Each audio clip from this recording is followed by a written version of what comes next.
students, welcome back to our YouTube channel Toppers Method. Student, myself Pramod Sharma, and today we are going to discuss important name reaction which is Hofmann bromide degradation. तो होफमान तो किसी chemist का name है बच्चों। Bromide का मतलब यहाँ पे ब्रोमीन और एक एमाइड, ब्रोमीन की यूनिट है और एमाइड की यूनिट लेनी है अपने को। डिग्रेडेशन का मतलब यहाँ पे एक कार्बन कम वाली यूनिट का फॉर्मेशन होगा। ठीक है, तो चलिए अपन स्टार्ट करते हैं। सबसे पहले मान लो मेरे को यहाँ पे लेना पड़ेगा एमाइड। क्या लेना पड़ेगा? Amide, RCOONH2। ये किसका फॉर्मूला है? एमाइड का। और इस एमाइड से एमीन का फॉर्मेशन होगा, एक कार्बन कम वाली एमीन का फॉर्मेशन होगा। तो एमाइड की रिएक्शन मेरे को करवानी है ब्रोमीन के साथ में,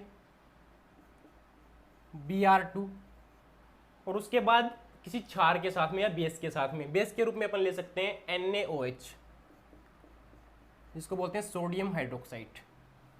तो एक कार्बन कम वाली यूनिट का फॉर्मेशन होता है, तो यहाँ पे RNH2 यानी एमीन का फॉर्मेशन होगा। देखो कैसे, RNH2, इसको बोलते हैं अपन 1 डिग्री एमीन या प्राइमरी एमीन, प्राइमरी एमीन। और इसके साथ में देखो क्या होगा, Na2CO3 बाहर निकलेगा, Na2CO3। साथ में क्या होगा, एक H2O का मोल बाहर निकलेगा और साथ में NaBr बाहर निकलेगा।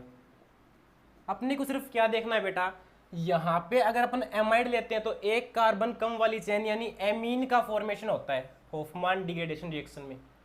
ठीक है, एमाइड से एमीन का फॉर्मेशन होगा। तो इस रिएक्शन की अपन मैकेनिज्म देखते हैं। टिल देन आप इसका स्क्रीनशॉट ले लीजिए एक बार। देखो अपन बात कर रहे हैं बेटा इसकी मैकेनिज्म की, होफमान डिग्रेडेशन ब्रोमाइड डिग्रेडेशन रिएक्शन की मैकेनिज्म की बात कर रहे हैं अपन। तो हेडिंग डालिए आप, mechanism of this reaction. Mechanism. तो सबसे पहले बेटा मेरे को क्या लेना पड़ेगा, एमाइड लेना पड़ेगा।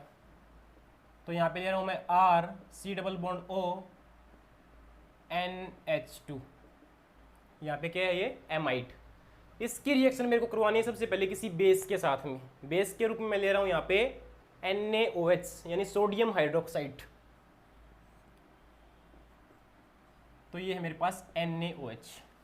अब NaOH का क्या काम है, NaOH टूटा है बेटा Na पॉजिटिव और OH नेगेटिव में, OH नेगेटिव आयन को डोनेट करना, ये OH नेगेटिव आयन। अब ये OH नेगेटिव आयन क्या करेगा, किसी एसिडिक हाइड्रोजन को देखेगा। तो एसिडिक हाइड्रोजन के रूप में यहाँ पर इसको 2 हाइड्रोजन देख रहे हैं, तो इसमें से किसी का भी एक हाइड्रोजन ले लो। फॉर एग्जाम्पल ये नाइट्रोजन है, वो मोर इलेक्ट्रोनेगेटिव एलिमेंट है किसकी कंपेयर में, हाइड्रोजन की कंपेयर में। तो यहाँ पे ये इसके हाइड्रोजन के इलेक्ट्रॉन को अपनी तरफ अट्रैक्ट कर लेगा और ये H पॉजिटिव के रूप में बाहर निकल जाएगा। H पॉजिटिव और OH नेगेटिव दोनों आपस में जुड़कर H2O का मॉलिक्यूल आउट कर देंगे। बोलो बात समझ में आ रही है? अब देखो क्या होगा, RC≡O और यहाँ पे N, और N ने हाइड्रोजन के बॉन्ड के इलेक्ट्रॉन को अपनी तरफ अट्रैक्ट किया है, तो इसके ऊपर कौन सा चार्ज आएगा बेटा, नेगेटिव चार्ज। और इस N के साथ में एक हाइड्रोजन भी जुड़ा हुआ है, तो ये मैंने हाइड्रोजन को ऐड कर दिया, NH। अब देखो इसकी रिएक्शन मेरे को करवानी है Br2 के साथ। किसके साथ? Br2 के साथ। तो देखो ये मैं करवा रहा हूँ Br2, Br और Br। अब देखो इस रिएक्शन में क्या होगा, इस नेगेटिव नाइट्रोजन के ऊपर जो नेगेटिव चार्ज है, इस नेगेटिव चार्ज की वजह से Br और Br के बीच में डाइपोल जनरेट होगा। नाइट्रोजन के ऊपर जो ये नेगेटिव चार्ज आपको दिखाई दे रहा है, इसकी वजह से Br और Br इसके बीच में डाइपोल जनरेट होगा। डाइपोल जनरेट होने से एक Br पे तो बेटा पॉजिटिव चार्ज और सेकंड पे नेगेटिव चार्ज। बोलो बात समझ में आ रही है? अब पॉजिटिव वाला Br किसके साथ जुड़ जाएगा, इस नाइट्रोजन के साथ में। तो देखो क्या बनेगा, RC≡ONH और इसके साथ Br, NH≡Br। क्लियर है? अब मैं इस यूनिट को इस साइड लिख रहा हूं बेटा, RC≡O, क्या बचा अपने पास, NH और Br। अब मेरे को क्या करना पड़ेगा, वापस इस स्टेप की रिएक्शन किसी बेस के साथ करवानी पड़ेगी। बेस के रूप में मैं एग्जांपल ले सकता हूँ सोडियम हाइड्रोक्साइड का। तो वापस मैंने क्या लिया, बेस। और बेस का क्या काम होता है, OH नेगेटिव आयन को डोनेट करना। ये OH नेगेटिव आयन है। अब OH नेगेटिव आयन क्या देखेगा, किसी भी एसिडिक हाइड्रोजन को देखेगा तो एसिडिक हाइड्रोजन के रूप में इसको क्या दिख रहा है, यहाँ पे ये हाइड्रोजन दिख रहा है। इस एसिडिक हाइड्रोजन के साथ ये जुड़कर किसका फॉर्मेशन कर लेगा, H2O के रूप में बाहर हो जाएगा। अब कंपैरिजन करें अपन नाइट्रोजन और हाइड्रोजन में, तो nitrogen is more electronegative element, किसके कंपेयर में बेटा, हाइड्रोजन के कंपेयर में। तो इनके बीच में अगर बॉन्ड का फॉर्मेशन था तो इस कंडीशन में इसके ऊपर कौन सा चार्ज आएगा, नाइट्रोजन ने इस हाइड्रोजन के बॉन्ड के इलेक्ट्रॉन को अपनी तरफ अट्रैक्ट किया है, तो इस कंडीशन में नाइट्रोजन के ऊपर नेगेटिव चार्ज। बोलो बात समझ में आ रही है, because it is more electronegative element in the comparison of hydrogen element. ठीक है, तो यहाँ पे ये देखो R≡C≡O, N के ऊपर है नेगेटिव चार्ज और इसके साथ ये Br की यूनिट जुड़ी हुई है, ये Br। क्लियर है। अब देखो ये स्टेप है, ये वेरी वेरी इंपॉर्टेंट स्टेप है। अब देखो अब की जो प्रोसेस होगी ना इस रिएक्शन में, वो वेरी वेरी इंपॉर्टेंट प्रोसेस होगी। क्या होगा, देखो नाइट्रोजन के ऊपर ये नेगेटिव चार्ज है यानी इलेक्ट्रॉन है, नाइट्रोजन ये अपने दोनों इलेक्ट्रॉन इस बॉन्ड की तरफ शिफ्ट करेगा, तो यहाँ पे क्या हो जाएगा बेटा, डबल बॉन्ड का फॉर्मेशन हो जाएगा। तो कार्बन सिर्फ 4 बॉन्ड बन सकता है, आपको पता है, क्योंकि कार्बन की वैलेंसी क्या होती है, 4 होती है। तो इस कंडीशन में ये ऑक्सीजन अपने दोनों इलेक्ट्रॉन अपनी तरफ अट्रैक्ट करेगा, क्योंकि oxygen is more electronegative element, किसकी तुलना में बेटा, कार्बन की तुलना में। अब ऑक्सीजन देखो वापस क्या करेगा, बैक बॉन्डिंग करेगा इस साइड। ऑक्सीजन ने वापस बैक बॉन्डिंग की तो यहाँ पे ये बॉन्ड का फॉर्मेशन स्टेबल रहा। तो देखो इस कंडीशन में जो एल्किल ग्रुप है वो अपने बॉन्ड के दोनों इलेक्ट्रॉन लेकर यहां से आउट हो जाएगा। इस स्टेप को बोलते हैं बेटा रेट डिटरमाइनिंग स्टेप। कौन सा step, RDS step, rate determining step. Clear है। तो ये R नेगेटिव के रूप में बाहर हो जाएगा। देखो कैसे, ये तो हो गया R नेगेटिव और इसके साथ में देखो O डबल बॉन्ड C और यहाँ पे कार्बन और नाइट्रोजन के बीच में किसका फॉर्मेशन हो रहा है, डबल बॉन्ड का फॉर्मेशन हो रहा है। तो यहाँ पे ये डबल बॉन्ड N और N के साथ में बेटा जुड़ा हुआ है Br। अब देखो मैंने आपको एक बात बताई थी, halogen is a good leaving group. क्या बताई थी, halogen is a good leaving group. तो देखो यहां से ये हैलोजन अपने बॉन्ड के इलेक्ट्रॉन लेकर यहां से फरार हो जाएगा Br नेगेटिव के रूप में। तो इस कंडीशन में नाइट्रोजन पॉजिटिव चार्ज को कंटेन करता है। अब पॉजिटिव चार्ज के साथ में बेटा क्या जुड़ेगा, ये R नेगेटिव और यहां पे ये एमीन की यूनिट का फॉर्मेशन हो रहा है स्टेप बाय स्टेप, क्योंकि हैलोजन एक गुड लिविंग ग्रुप था, अपने बॉन्ड के इलेक्ट्रॉन लेकर ये यहां से आउट हो गया। इस कंडीशन में नाइट्रोजन क्या हुआ है, नाइट्रोजन पे कौन सा चार्ज आएगा, पॉजिटिव चार्ज, और पॉजिटिव के साथ में क्या जुड़ेगा, ये एल्किल ग्रुप। तो देखो क्या बनेगा अपना, यहाँ पे ये O double bond C double bond N और N के साथ में ये R की यूनिट। क्लियर है। अब N के साथ में R की यूनिट जुड़ गई, यानी एमीन का फॉर्मेशन हो रहा है स्टेप बाय स्टेप। क्लियर है। अब इस यूनिट के का कराएंगे अपन हाइड्रोलाइसिस, इस यूनिट का अपन करवाएंगे हाइड्रोलाइसिस या जल अपघटन। तो इस स्टेप को मैं बेटा इस साइड लिख रहा हूं, देखो ध्यान से देखोगे आप, ये है मेरे पास O double bond C double bond N और N के साथ में जुड़ा हुआ है R यानी एल्किल ग्रुप। अब इसका करवाऊंगा मैं हाइड्रोलाइसिस, हाइड्रोलाइसिस यानी जल अपघटन। तो वाटर आएगा बेटा, इस रिएक्शन में क्या आएगा, वाटर। ये H2O, ऑक्सीजन के पास क्या होते हैं, लोन पेयर ऑफ इलेक्ट्रॉन होते हैं, ये लोन पेयर ऑफ इलेक्ट्रॉन। अब ऑक्सीजन ये लोन पेयर ऑफ इलेक्ट्रॉन किसको डोनेट करेगा, इस बेचारे कार्बन को। ये कार्बन बेटा बेचारा क्यों है, क्योंकि कार्बन के दोनों साइड मोर इलेक्ट्रोनेगेटिव एलिमेंट जुड़े हुए हैं। कार्बन की इलेक्ट्रोनेगेटिविटी इन दोनों एलिमेंट से कम होती है, नाइट्रोजन की यहाँ ज़्यादा होती है और ऑक्सीजन की यहाँ ज़्यादा होती है। तो देखो ये बेचारा कार्बन हो गया, क्योंकि इनकी इलेक्ट्रोनेगेटिविटी बहुत ज़्यादा होती है, तो ये सेल्ड पेयर यानी पाई बॉन्ड के इलेक्ट्रॉन अपनी तरफ अट्रैक्ट करते हैं, और पाई बॉन्ड के इलेक्ट्रॉन अपनी तरफ अट्रैक्ट करते हैं। तो इस कंडीशन में नाइट्रोजन के ऊपर नेगेटिव चार्ज और कार्बन के ऊपर पॉजिटिव चार्ज, और कार्बन के ऊपर पॉजिटिव चार्ज यानी इलेक्ट्रॉन की डेफिशिएंसी है। तो इस कंडीशन में ऑक्सीजन अपने लोन पेयर के इलेक्ट्रॉन किसको डोनेट करेगा, इस कार्बन को डोनेट करेगा, और ये पाई बॉन्ड इस साइड शिफ्ट हो जाएगा और ये पाई बॉन्ड इस साइड शिफ्ट हो गया है बेटा, तो इस नाइट्रोजन के ऊपर कौन सा चार्ज आएगा, नेगेटिव चार्ज। तो देखिए इस स्टेप को मैं इस साइड लिख रहा हूं, O डबल बॉन्ड C। अब देखो कार्बन के साथ ये वाटर का मॉलिक्यूल बेटा ऐड हो चुका है, तो नीचे मैं जुड़ूंगा, देखूंगा OH और H ये जुड़ गया इसके साथ। अब ये बॉन्ड यहाँ से ब्रेक हो गया, तो इसके ऊपर इसमें यहाँ पे बचा सिंगल बॉन्ड। और नाइट्रोजन के पास क्या आएगा, कौन सा चार्ज को कंटेन करेगा, नाइट्रोजन नेगेटिव चार्ज को कंटेन करेगा। क्लियर है। और इस नेगेटिव चार्ज के साथ में ये R ग्रुप जुड़ा हुआ है। अब देखो क्या होगा, ऑक्सीजन ने अपने इलेक्ट्रॉन डोनेट किए हैं, तो इस कंडीशन में ऑक्सीजन के ऊपर कौन सा चार्ज, पॉजिटिव चार्ज। अब ऑक्सीजन एक मोर इलेक्ट्रोनेगेटिव एलिमेंट है, तो बेटा ये पॉजिटिव चार्ज को नहीं रखना चाहेगा। बोलो बात समझ में आ रही है। तो यहां से ये अपने हाइड्रोजन के इलेक्ट्रॉन ले लेगा और इसको H पॉजिटिव के रूप में बाहर फेंक देगा। किसके रूप में, H पॉजिटिव के रूप में। अब H पॉजिटिव किसके साथ जुड़ेगा, इस नेगेटिव के साथ में। क्लियर है। तो देखो क्या बनेगा अपना, O डबल बॉन्ड C, इसके साथ में क्या जुड़ा हुआ है, O और इस साइड H, उसके बाद N, इसके ऊपर H और यहां पे R। अब देखो क्या होगा, यहां पे एंट्रोपी के रूप में CO2 गैस मेरे को बाहर होती हुई नजर आ रही है। यहां पे एंट्रोपी के रूप में CO2 गैस मेरे को बाहर होते नजर आ रही है इस रिएक्शन में। तो इस कंडीशन में CO2 अगर बाहर निकलेगी तो ऑक्सीजन क्या करेगा, इस एसिडिक हाइड्रोजन के बॉन्ड के दोनों इलेक्ट्रॉन अपनी तरफ अट्रैक्ट कर लेगा, इस बॉन्ड की तरफ फेंक देगा। इस कंडीशन में नाइट्रोजन का ये बॉन्ड ब्रेक होगा, नाइट्रोजन का बॉन्ड यहां पे ब्रेक होगा, तो नाइट्रोजन कौन से चार्ज को कंटेन करेगा, नेगेटिव चार्ज को। और यहां पे ऑक्सीजन इस हाइड्रोजन के बॉन्ड को ब्रेक कर देगा, और तो ये किसको फॉर्म में तोड़ देगा बेटा, ये इसको एसिडिक यानी H पॉजिटिव के रूप की फॉर्म में तोड़ देगा।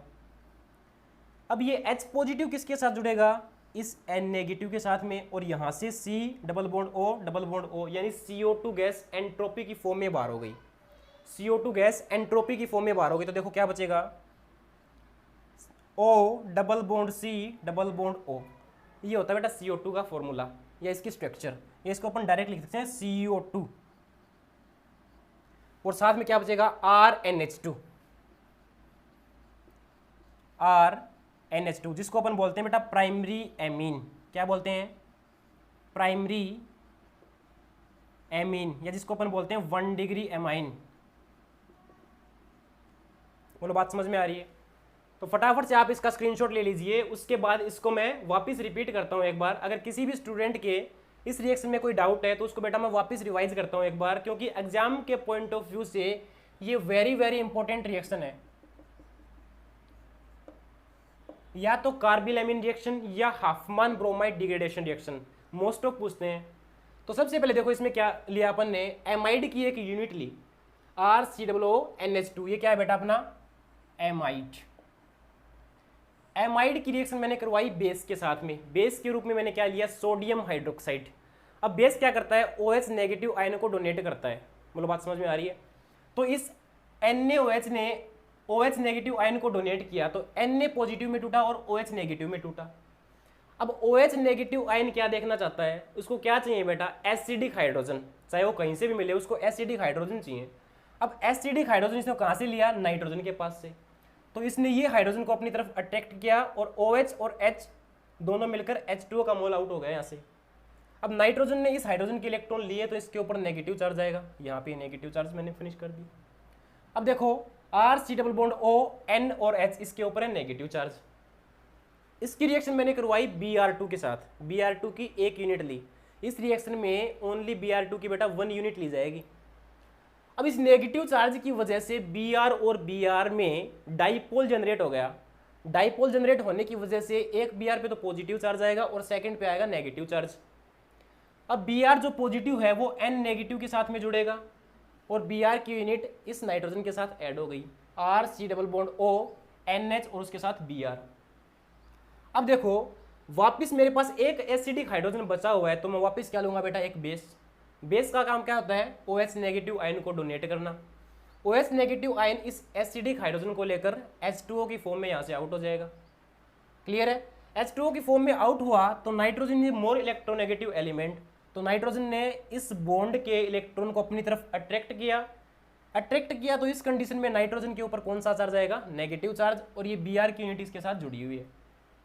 अब आता है अपना rate determining step, which is very very important step. इस कंडीशन में आप क्या देखना चाहोगे, जो नाइट्रोजन के ऊपर नेगेटिव चार्ज है यानी इसके इलेक्ट्रॉन है, ये डोनेट करेगा इस बॉन्ड की तरफ। तो यहाँ पे पहले से था सिंगल बॉन्ड, तो ये इलेक्ट्रॉन यहाँ पे डोनेट करेगा तो यहाँ पे डबल बॉन्ड का फॉर्मेशन हो जाएगा बेटा। इस कंडीशन में कार्बन के पास टोटल 5 बॉन्ड हो जाएंगे और कार्बन की वैलेंसी होती है 4, तो कार्बन 4 बॉन्ड ही बनाना चाहता है। तो इस कंडीशन में ऑक्सीजन इस बॉन्ड के इलेक्ट्रॉन को अपनी तरफ अट्रैक्ट कर लेगा, because oxygen is a more electronegative element. इस कंडीशन में क्या करेगा, देखो इसमें वापस फिर बैक बॉन्डिंग होगी, यहाँ पे बॉन्ड का फॉर्मेशन हो जाएगा। तो इस कंडीशन में जो एल्किल ग्रुप है वो अपने बॉन्ड के इलेक्ट्रॉन लेकर यहाँ से फरार हो जाएगा। अपने बॉन्ड के इलेक्ट्रॉन इसने लिए तो इस कंडीशन में इसके ऊपर कौन सा चार्ज आएगा, नेगेटिव चार्ज। अब देखो यहाँ पे ऑक्सीजन के साथ में डबल बॉन्ड है carbon, oxygen double bond carbon, और यहाँ पे बॉन्ड का फॉर्मेशन होगा तो कार्बन डबल बॉन्ड नाइट्रोजन, और इसके साथ Br की यूनिट जुड़ी हुई है। बोलो बात समझ में आ रही है। अब मैंने आपको एक बात बताई थी, halogen is a good leaving group, तो हेलोजन यहाँ पे Br नेगेटिव की फॉर्म में बाहर हो रहा है। इस कंडीशन में नाइट्रोजन के पास क्या होगा, पॉजिटिव चार्ज को कंटेन करेगा ये नाइट्रोजन, और ये पॉजिटिव चार्ज को कंटेन करेगा तो इस कंडीशन में एल्किल ग्रुप है R नेगेटिव वो नाइट्रोजन के साथ ऐड हो जाएगा और अपना एमाइन का फॉर्मेशन होना स्टार्ट हो जाएगा। यहाँ पे देखो O double bond C double bond N, और N के साथ में ये R नेगेटिव जुड़ गया। क्लियर है। अब देखो क्या होगा, इस कंडीशन में वाटर आएगा, इस रिएक्शन में वाटर आएगा। देखो तो इसको मैंने लिखा OHH की फॉर्म में। तो वाटर में बेटा अपना क्या होता है, ऑक्सीजन के पास लोन पेयर ऑफ इलेक्ट्रॉन होते हैं, तो यहाँ पे इसके पास 2 लोन पेयर ऑफ इलेक्ट्रॉन है। तो देखो इस कंडीशन में क्या होगा, carbon is a less electronegative element in the comparison of nitrogen and oxygen. Clear है। तो नाइट्रोजन अपने पाई बॉन्ड के इलेक्ट्रॉन को अपनी तरफ अट्रैक्ट करेगा, तो इस कंडीशन में इसके ऊपर नेगेटिव और इसके ऊपर पॉजिटिव। अब इसके ऊपर पॉजिटिव है यानी इसके पास इलेक्ट्रॉन की डिफिशियंसी है, तो ये ऑक्सीजन अपने लोन पेयर के इलेक्ट्रॉन इस कार्बन को दे देगा और इस कार्बन के साथ अपनी बॉन्ड का फॉर्मेशन कर लेगा। तो यहाँ पे देखो ऑक्सीजन डबल बॉन्ड कार्बन, और कार्बन के साथ में वाटर का मॉलिक्यूल ऐड हो गया। यहाँ से ये बॉन्ड ब्रेक हुआ तो इसके ऊपर सिंगल बॉन्ड आ गया इसके बीच में। इस कंडीशन में नाइट्रोजन ने अपने पाई बॉन्ड के इलेक्ट्रॉन अट्रैक्ट किए हैं, तो इस कंडीशन में नाइट्रोजन के ऊपर कौन सा चार्ज आ गया, नेगेटिव चार्ज आ गया। अब देखो इसके साथ एल्किल ग्रुप जुड़ा हुआ है। क्लियर है। अब ऑक्सीजन ने अपने इलेक्ट्रॉन को डोनेट किया था, तो ऑक्सीजन के ऊपर कौन सा चार्ज आया था, पॉजिटिव चार्ज। अब आपको पता है oxygen is a more electronegative element, तो ऑक्सीजन पॉजिटिव चार्ज को कंटेन नहीं करना चाहेगा, तो ये हाइड्रोजन के इलेक्ट्रॉन को अपनी ओर अट्रैक्ट करेगा और इसको H पॉजिटिव की फॉर्म में बाहर कर देगा। अब ये H पॉजिटिव किसके साथ जुड़ेगा, N नेगेटिव के साथ में। तो यहाँ पे देखो क्या हो गया, O double bond C, N के साथ में ये हाइड्रोजन हो गया ऐड, NH, और यहाँ पे R। क्लियर है। अब देखो सेकंड आएगा अपने पास बेटा, ये O और H है, यहाँ पे ऑक्सीजन ने अपने इलेक्ट्रॉन को किया था डोनेट, तो इस कंडीशन में आपको क्या दिख रहा है, यहाँ पे CO2 ये एंट्रोपी के रूप में बाहर होती नजर आ रही है। तो CO2 एंट्रोपी के रूप में बाहर होती हुई नजर आ रही है, तो इस कंडीशन में ऑक्सीजन आपको पता है ज़्यादा इलेक्ट्रोनेगेटिव एलिमेंट है, तो ये हाइड्रोजन के बॉन्ड के इलेक्ट्रॉन को क्या कर देगा, यहाँ से ब्रेक कर देगा और इस बॉन्ड के इलेक्ट्रॉन को इस बॉन्ड की तरफ शिफ्ट कर देगा और इसको H पॉजिटिव के रूप में बाहर निकाल देगा। अब ये H पॉजिटिव किसके साथ जुड़ेगा, इस N नेगेटिव के साथ में, और यहाँ से CO2 गैस एंट्रोपी के रूप में बाहर निकल दी। अब ये H पॉजिटिव इस N नेगेटिव के साथ में जुड़कर प्राइमरी एमीन का फॉर्मेशन कर लेगा। बोलो बात समझ में आई। तो होफमान ब्रोमाइड जो रिएक्शन होती है उसके अंदर बेटा अपन एमाइड लेते हैं, एमाइड से किसका फॉर्मेशन होता है, एमीन का, एक कार्बन कम, एल्किल चेन में एक कार्बन कम एमीन का फॉर्मेशन होता है, और इसमें सिंगल यूनिट Br की यूज होती है, ये चीज ध्यान में रखनी है आपको। क्लियर है।